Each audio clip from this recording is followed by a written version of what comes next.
19 முதல் 10. அவர் எரிகோவில் பிரவேசித்து அதன் வழியாக நடந்து போயதில் ஆயக்காரருக்கு தலைவனும் ஐஸ்வர்யமானுமாய் இருந்த சகேயு எனப்பட்ட ஒரு மனுஷன் இயேசு எப்படிப்பட்டவரோ என்று அவரை பார்க்க வகை தேடினான்.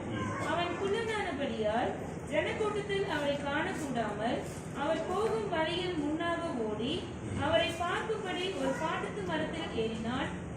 இயேசு அந்த இடத்தில் வந்தபோது அண்ணாந்து பார்த்து அவனை கண்டு, சகேயுவே, நீ சீக்கிரமாய் இறங்கி வா, இன்றைக்கு நான் உன் வீட்டிலே தங்க வேண்டும் என்றார். அவன் சீக்கிரமாய் இறங்கி சந்தோஷத்தோடு அவரை அழைத்து கொண்டு போனான்.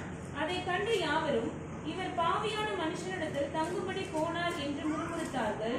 சகேயு நின்று கர்த்தரை நோக்கி, ஆண்டவரே, என் ஆஸ்திகளில் பாதியை ஏழைக்கு கொடுக்கிறேன்.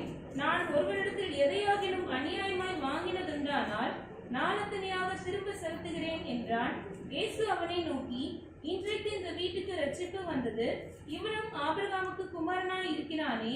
இழந்து போனதை தேடவும் ரட்சிக்கவுமே மனுஷகுமாரன் வந்திருக்கிறார் என்றார்.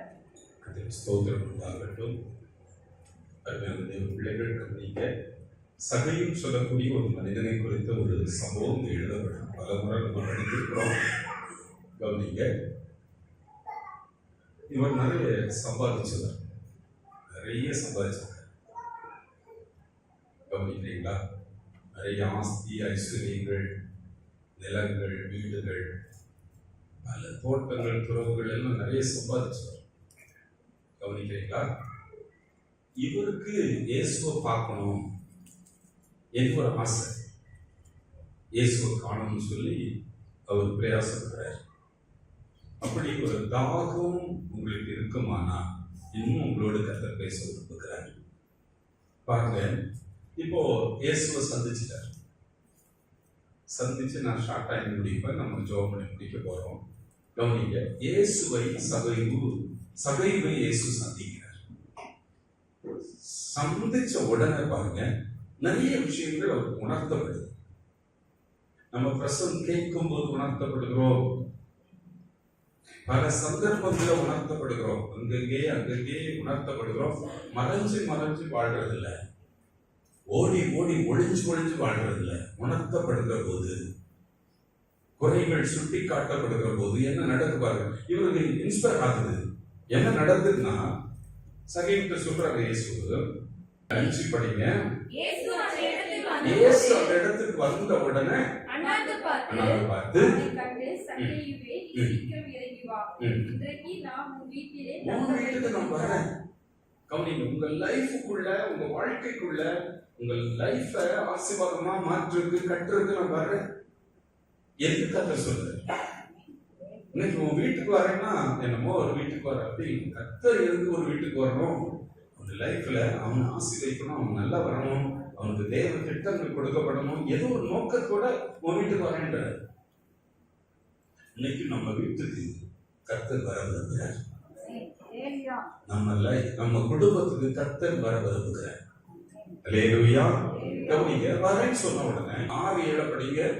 அதை கண்டு யாவரும், இவர் பாவியான மனுஷனிடத்தில் தங்கும்படி போனார் என்று முறுமுறுத்தார்கள்.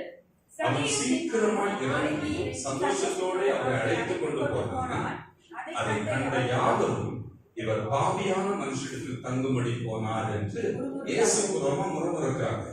நல்ல கவனிங்க, உங்க வீடு, உங்க இடத்துக்கு இயேசுப்பா வந்தா உங்க வீட்டு எலிஜிபிலிட்டி கேள்வி கேட்கணும்.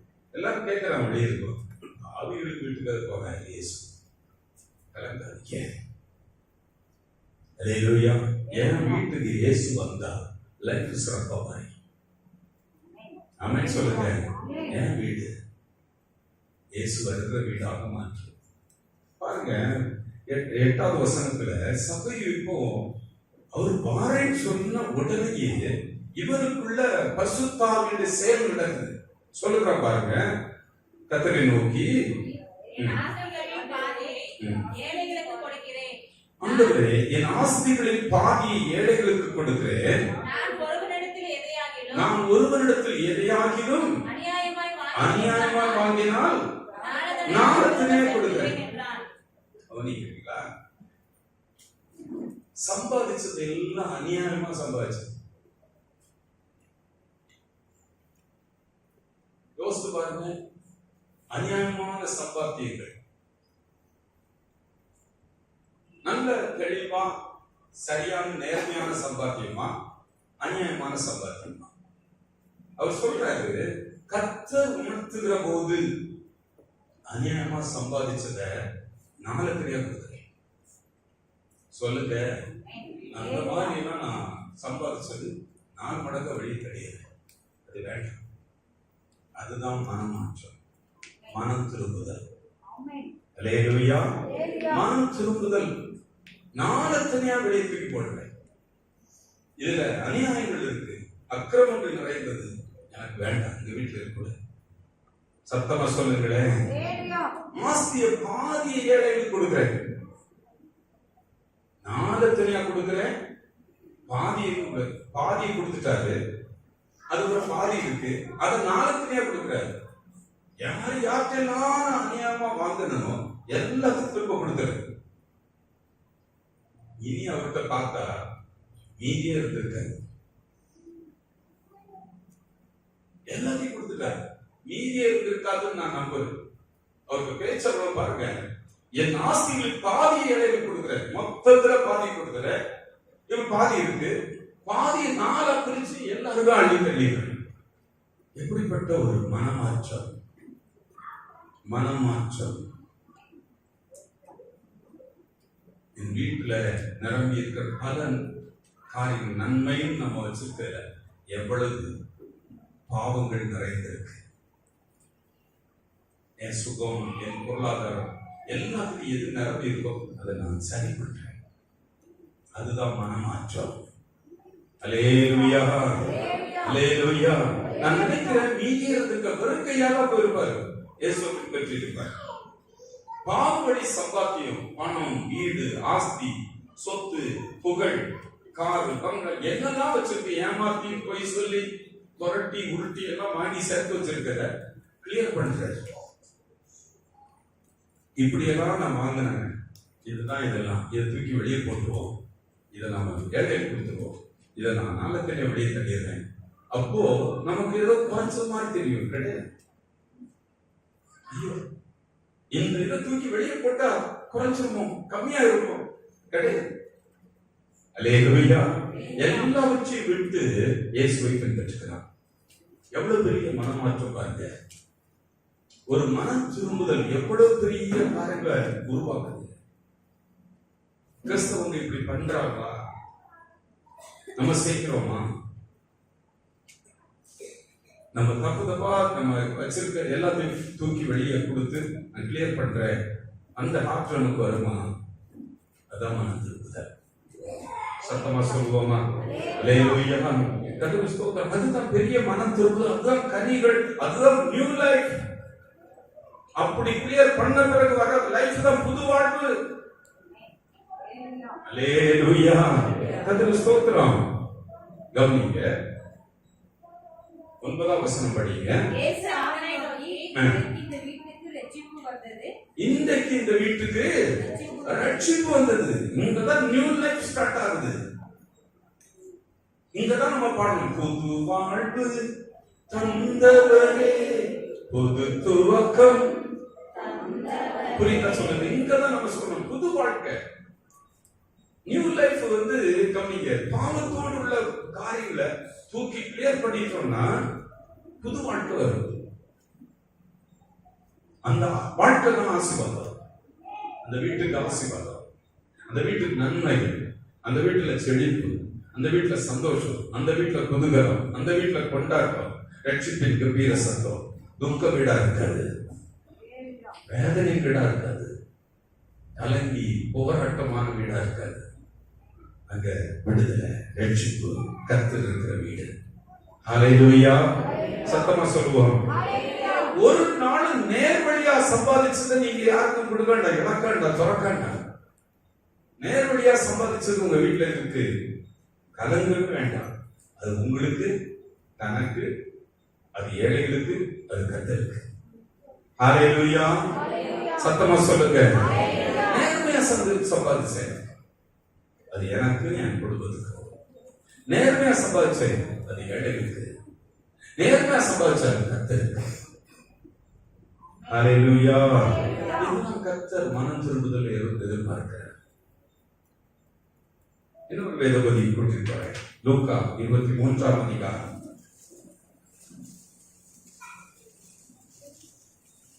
39 படிங்க. அன்றையும் சிலுவையில் 23:39. அன்றையும் சிலுவையில் அறையப்பட்டிருந்த குற்றவாளிகளில் ஒருவன், நீ கிறிஸ்துவானால் உன்னையும் எங்களையும் ரட்சித்துக்கொள் என்று அவரை இகழ்ந்தான். மற்றவன் அவனை நோக்கி, நீ இந்த ஆக்கினைக்கு உட்பட்டவனாய் இருந்தோம் தேவனுக்கு பயப்படுகிறது இல்லையா? நாமோ நியாயப்படி தண்டிக்கப்படுகிறோம். போதும், கவனிங்க. 2 குற்றவாளிகள் இயேசு கூட சிலுவையில் அறையப்படுறாங்க. நல்ல கவனிங்க. ஆண்டவர் உங்களோட இடைப்படுகிற இடத்தை கவனிங்க. எங்கேயாவது உங்கள்கிட்ட பேசுறாருன்னா அது ஒரு பெரிய ஆசீர்வாதத்தை உங்களுக்கு கொடுக்க போகுது. ஒரு மனதை மாற்றிக்கிறவைய இன்னைக்கு ஒரு நியூ லைஃபோட தான் நாங்கள் இதுக்கு கிளம்புவோம். பழைய வாழ்க்கையெல்லாம் ஒழிச்சு போயிடும். அல்லேலூயா. கவனிங்க, இங்க சிலுவையில் அறைந்து நிற்கிற இடத்துல வலது பக்கம் வந்து இடது பக்கம் வந்து குற்றவாளிகள். என்ன குற்றம் இவங்க பண்ணிட்டாங்க? இவங்க கொடூரமான குற்றம் பண்ணனால சிலுவையில் அறையிறாங்க. சிலுவை மரணம் சாதாரணமானது இல்லை. இந்த உலகத்திலேயே கொடூரமான மரணம் தான் சிலுவை மரணம். அது இந்த குற்றவாளி கொடுத்திருக்காங்க. 2 குற்றவாளி இருக்கு. அது ஒரு குற்றவாளி பாருங்க, மற்றவங்க நோக்கி இந்த ஆக்கினைக்கு, நீ இந்த ஆக்கினைக்கு உட்பட்டவனாக இருந்தோ தேவனுக்கு பயப்படுறது இல்லையா? நாமோ நியாயப்படி தண்டிக்கப்படுறது. நிறைய பண்ண அக்கிரமத்துக்கு குறவில்லப்பா, அதுக்கு இந்த தண்டனை. இந்த மாதிரி ஒரு தண்டனைக்கு காரணம் நான் பண்ண அக்கிரமம் அவ்வளவு, அதுக்குதான் இந்த தண்டனை. நாம நடப்பித்தவைகளுக்கு தக்க பலன் அடைகிறோம். இவரோ சிலுவையில் அறையப்பட்டிருக்கிறார். இவரோ வித்தியாசம் பாருங்க. இவரோ அல்லேலூயா. சிலுவையில் இவர் இருக்கார், ஆனா இவர் குற்றமற்றவர், இவர் பாவமற்றவர், நீதிபரர், தேவகுமாரன், இவர் ரட்சகர், இவர் பகவத்துக்குரியவர். நம்ம 2 பேரும் வேறடா, அவர் வேற. இவர் சிலுவையில் அறையப்பட்டிருக்கிறார், குற்றமற்றவர், பாவமற்றவர், நீதிபரர், சிலுவையில் அறையப்பட்டிருக்கிறார். ஆனா நம்ம செய்த தப்புக்கு இந்த மாதிரி ஒரு மரணம் நம்ம கொடுக்கப்பட்டிருக்கு. ஹல்லேலூயா. கர்த்தருக்கு ஸ்தோத்திரம். நல்ல கவனிங்க. இவரை பார்க்கும்போது இவர் தன் அவல நிலைய உணர்கிறான். நான் இதுக்கு காரணமா இருந்தேன், நான் மாற்றிக்கொள்கிறான். இவர் ரட்சகர். இயேசு உங்களோடு இடைப்பட போது இவர் ரட்சகரனோடு பேசுகிறார். என்னை ரட்சிக்கிறவர், என்னை விடுவிக்கிறவர், எனக்கு நல்ல மனம் திரும்புங்கள் பரலோக ராஜ்யம். இவன் மனதை மாற்றிக் கொள்கிறான். நம்ம 2 பேரும் குற்றத்துக்காக அடிக்கப்பட்டோம். இவர் குற்றமற்றவர், நீதிபரர், இவர் நீதிமான், இவர் ரட்சகர், இவர் பாவங்களுக்கு விடுவிக்கிறவர், இவர் பரலோகத்துக்கு சொந்தமானவர். இவர்கிட்ட நம்ம அண்டிக்கொண்டா லைஃப் வேற. எது கண்டுபிடிக்கலாம்? மன்றாடுகிறான். 41 படிங்க. நாம் நடப்பித்தவைகளுக்கு தக்க பலனை அடைகிறோம். இவரோ தகாத ஒன்றையும் நடப்பிக்கவில்லையே என்று அவனை கடிந்து கொண்டு இயேசுவை நோக்கி, ஆண்டவரே, நீர் உம்முடைய ராஜ்யத்தில் நீர் உம்முடைய ராஜ்யத்தில் பரலோகத்தில் மனம் திரும்புகிறவனுக்கு பரலோகம், மனம் திரும்பாத ஒருவனுக்கு பரலோகம் இல்லை.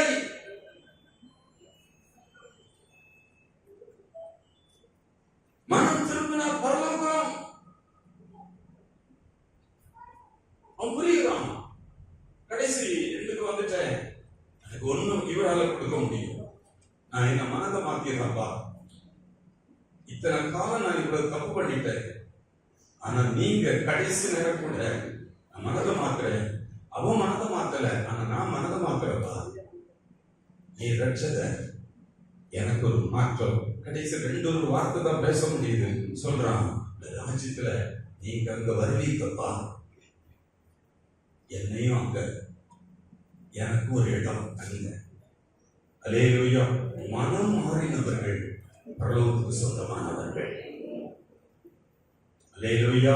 மனம் மாறினவர்கள் பரலோகத்துக்கு சொந்தமான, மனம் திருப்புகள் பரலோக ராஜ்யம் சமீபமாக. கேட்கிறோம், கிட்ட பரலோக ராஜ்யம் இருக்கு.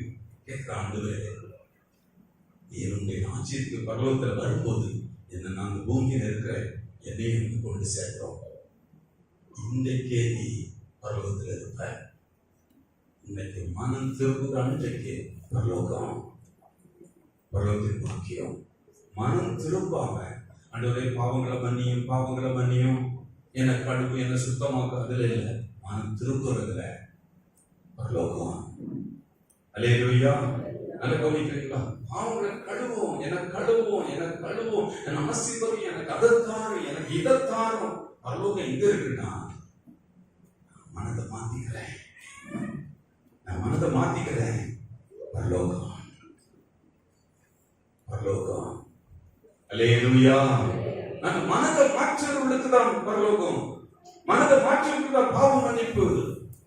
மனதை மாற்றாதவங்க, நான் வேண்டிக்கிட்டேன், கோயில் போயிட்டேன், ஒண்ணும் நடக்க. காலையில கர்த்தர் நம்மோடு பேசுறார். மனதை மாற்றுதல், மனம் திரும்புதல். அல்லேலூயா.